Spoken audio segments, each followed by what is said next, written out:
नमस्कार, मी विवेक आणि तुम्ही बघत आहात माझं पुस्तक चॅनल. इथे मी तुम्हाला काही चांगले पुस्तक आणि लेखकांविषयी माहिती सांगण्याचा पुरेपूर प्रयत्न करणार आहे. आजचा व्हिडिओ हा लेखक परिचयासंबंधित आहे. भास्कर रामचंद्र भागवत. जन्म 31 मे इसवी सन 1910 इंदूर.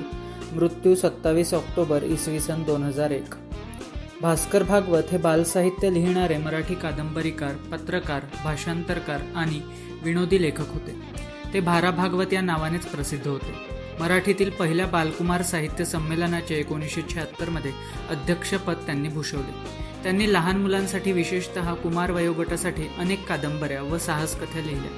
तसेच अनेक कथा, कादंबऱ्या व विज्ञान कथा यांची इंग्रजीतून भाषांतरे आणि रूपांतरे केली. त्यांनी ज्यूल व्हर्न या प्रसिद्ध व आद्य विज्ञान कथा लेखकाचे संपूर्ण लेखन मराठीत भाषांतरित व रूपांतरित केले. त्यांनी निर्माण केलेले फास्टर फेणे आणि बिपिन बुकलवार हे नायक इसवी सन 1970 आणि 1980 च्या दशकात प्रसिद्धी पावले. मुलांसाठी त्यांनी बालमित्र हे नियतकालिक चालवले. तसेच पुस्तकखंडी सारखे उपक्रमही केले. भारा भागवतांनी 184हून अधिक पुस्तके लिहिली. त्यांची वर्गवारी अशी: 49 कथासंग्रह, 100 कादंबऱ्या, 4 चरित्रे आणि 32हून अधिक अन्य पुस्तके. भारा भागवतांचा जन्म इंदुरात निरीश्वरवादी सुधारकी कुटुंबात झाला. त्यांचे वडील रामचंद्र भागवत सरकारी शाळेचे सुधारकी विचार असलेले मुख्याध्यापक होते. त्यांनी मुंबई विद्यापीठाच्या क्षेत्रात येणाऱ्या सेंट झेवियर्स महाविद्यालयातून अर्थशास्त्र हा विषय घेऊन BA ही पदवी घेतली. इंग्रजी साहित्य हा त्यांचा आवडीचा विषय होता. दुर्गाबाई भागवत यांच्याशी त्यांचे दूरचे नाते होते. सुरुवातीच्या काळात त्यांच्यासोबत काही लेखनाचा उपक्रम केला होता, पण तो प्रकाशित झाला नाही. लहानपणापासून इंग्रजी पुस्तकांच्या वाचनाची भागवतांना आवड होती. शालेय जीवनात माय मॅगझिन हे पुस्तक, नियतकालिक आणि गिबन्स, डिकन्स, थॅकरे तसेच हना आपटे, विष्णुशास्त्री चिपळूणकर यांचे साहित्य ह्यांमुळे प्रभावित होऊन भारा भागवतांनी बालवयातच लेखन सुरू केले. घरातल्या साहित्यप्रेमी पोषक वातावरणामुळे त्यांनी वसंत नावाचे मासिक काढले होते. बालपणी त्यांनी त्यांची आते बहीण दया परांजपे हिच्या मदतीने निळे पाकिट ह्या रहस्यमय कादंबरीचे लेखन केले. ते छापूनही आले. वयाच्या 10व्या वर्षी भागवतांची मांजरीवरील कविता आनंद मासिकात छापून आली होती. त्याच सुमारास त्यांनी चित्रावरून लिहिलेली एक गोष्ट बालोद्यान ह्या मासिकात प्रसिद्ध झाली होती. भागवतांनी इसवी सन 1930च्या दशकापासून पत्रकारितेस आरंभ केला. इसवी सन 1935-36 मध्ये ते दैनिक सकाळचे उपसंपादक होते. इसवी सन 1937-38 कालखंडात ते प्रकाश साप्ताहिकाचे संपादक होते.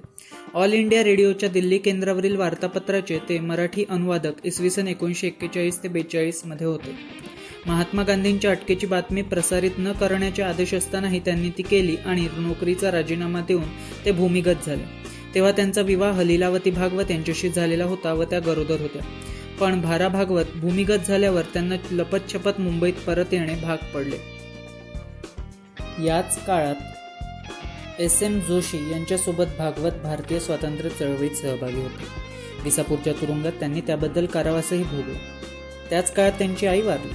त्यांच्या थोरल्या मुलाचा रवींद्र याचा जन्मही ते तुरुंगात असतानाच झाला. या स्वातंत्र्य चळवळीतल्या सहभागाबद्दल त्यांना पुढे सरकारी निवृत्तीवेतन मिळत असे. साहित्यिक कारकीर्द. तुरुंगवासाच्या काळातही भागवतांचे लेखन चालू होते. सुरुवातीच्या काळात ते विनोदी कथालेखन करत असत. माझा विक्रम, वैताग वनातील वाफारे हे त्यांचे सुरुवातीच्या काळातले काही विनोदी कथासंग्रह. मराठीतील उत्कृष्ट विनोदी कथासंग्रहात श्रीराम कोलाकरकरांनी त्यांच्या जवळपास 20 कथा अंतर्भूत केलेल्या आहेत. स्वतंत्र विनोदी कथा, भाषांतरित व रूपांतरित विनोदी कथा, लोकप्रिय रहस्यकथा व प्रेमकथांची विडंबने अशा सर्व प्रकारचे लेखन त्यांत आहे. बालकुमारांसाठीच्या बालमित्र या पक्षिकाचे भागवत संस्थापक होते. हा अंक त्यांनी जवळजवळ 7 वर्षे काढला. त्यातले बहुतेकचे लेखन भागवत एकटाकी करत. त्यासाठी ते विविध टोपणनावे वापरत असत. हा अंक हौशीपोटी चालवताना त्यांना त्या काळात हजारो रुपयांचे कर्ज झाले होते. इसवी सन 1975 सालच्या बालकुमार साहित्य संमेलनाचे ते संमेलनाध्यक्ष होते. भागवत यांचे लिखाण एकीकडे फास्टर फेणे, बिपिन बुकलवार आणि नंदू नवाथे यांसारख्या त्यांच्या मानसपुत्रांच्या एकाहून एक विलक्षण धमाल साहस कथा, तर दुसरीकडे Jules Verne, Robert Louis Stevenson, Mark Twain, Lewis Carroll, Arthur Conan Doyle, Howard Pyle, Rabelais, John Rudolph Wyss आणि चार्ल्स डिकन्सन सारख्या ग्रेट लेखकांच्या जागतिक कीर्तीच्या कादंबऱ्यांचे मराठी अनुवाद किंवा स्वैर भाषांतर आणि त्याबरोबर पूर्णपणे स्वतंत्र अशा भुताळी जहाज, ब्रह्मदेशच खजिना, खजिन्याच्या बेटांवर, संजूराजू, खजिन्याचा शोध यांसारख्या धमाल कादंबऱ्यांमुळे भागवतांनी बच्चे कंपनीवर केव्हाच कायमस्वरूपी गारूड केलं होतं. अगदी बालवयातच लेखनाला सुरुवात करणाऱ्या भागवतांनी पुढे पत्रकारिताही केली. सुरुवातीला त्यांचे माझा विक्रम, वैतागवनातील वाफारे असे विनोदी कथासंग्रह प्रसिद्ध झाले होते. त्यांनी बाळगोपाळांसाठी बालमित्र नावाचं पाक्षिकही चालवलं होतं. बालपणापासूनच इंग्लिश साहित्याची आवड जोपासल्यामुळे त्यातूनच त्यांनी पुढे मुलांना भावेल असंच उत्तमोत्तम इंग्लिश साहित्य मराठीमध्ये अनुवादित केलं. आनंदी आनंदगडे, असे लढले गांधीजी, एक होते सरोवर, भटांच्या वाड्यातील भुतावळ, ढोरगावचा चोर, दुर्मिळ तिकिटाची राह, साहस यात्रा, हजीबाबाच्या गोष्टी, हरिण बालक, झपाटलेला प्रवासी, जंगल बुकातली दंगल, खजिन्याचा शोध, मूर्तीच्या शोधात मोना, नंदू करतोय मोत्याची शिकार, उमलती कळी, भाराभर गवत यांसारखी त्यांची अनेक पुस्तकं प्रसिद्ध आहेत. भारांच्या साहित्यावर आधारित कलाकृती. रघुवीर कुलकर्णी उर्फ रघुवीर कुल यांनी भारा भागवत यांच्या बिपिन बुकलवार या पात्रावर आधारित लगी शर्त आणि रॉंग मॉरिशस हे 2 चित्रपट दिग्दर्शित केले. Children's film society of India या संस्थेने या चित्रपटांसाठी अनुदान दिले आहे.